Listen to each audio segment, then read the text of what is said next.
Mom, we are going to the mall. Would you like to come along? Okay, son, you go ahead. My legs are aching. I am not keen coming to the mall. You go ahead. Grandma, you should also come, insisted the granddaughter. Grandma's legs are aching, dear. It will be hard for her to climb all those steps in the mall. Also, she does not know how to use the escalator. Moreover, she may probably prefer to visit a temple, and there are none near the mall, said the daughter-in-law.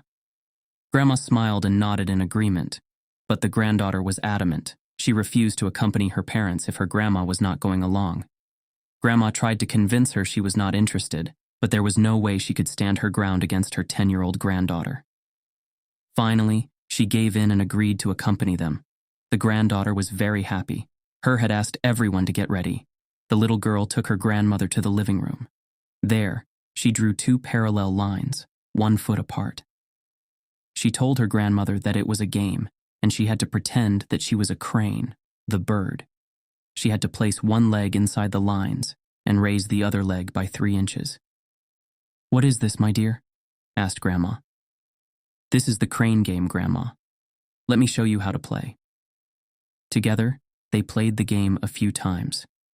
By the time the little girl's father brought the car around for them to leave, the grandmother had become quite adept at the game. The family set out to the mall, and when they got to the escalator, the dad and mom wondered how Grandma would manage. They watched as the granddaughter led her grandmother by the hand to the escalator and said, "Grandma, let's play the crane game."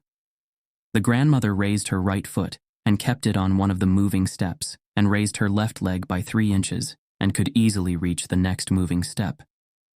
This way, she effortlessly used the escalator to reach the higher level, to the wonder of her son and daughter-in-law. Then, having successfully made her debut on the escalator, Grandma and granddaughter went up and down several times, enjoying the fun. A while later, they decided to go to the movies at the mall. As it was quite cold inside, the granddaughter brought out a shawl from her bag and draped it around her grandma, smiling tenderly. She had come prepared for this. After the movie, they went to a restaurant. When the son asked his mother what she wanted to order, his daughter took the menu from his hands and thrust it towards her grandma and said, "You know how to read. Go through the menu and order whatever you want, Grandma," Grandma happily ordered. Once they had enjoyed their meal, Grandma wanted to use the restroom. When she was there, the father asked his daughter how she knew so much about his mother that he had not known. The little girl promptly replied, "Dad, when you go out with a young child, you prepare for the outing with so many things. Milk bottles, diapers, wipes, extra clothes, etc. I am sure Grandma did all this for you. Why not show her the same love?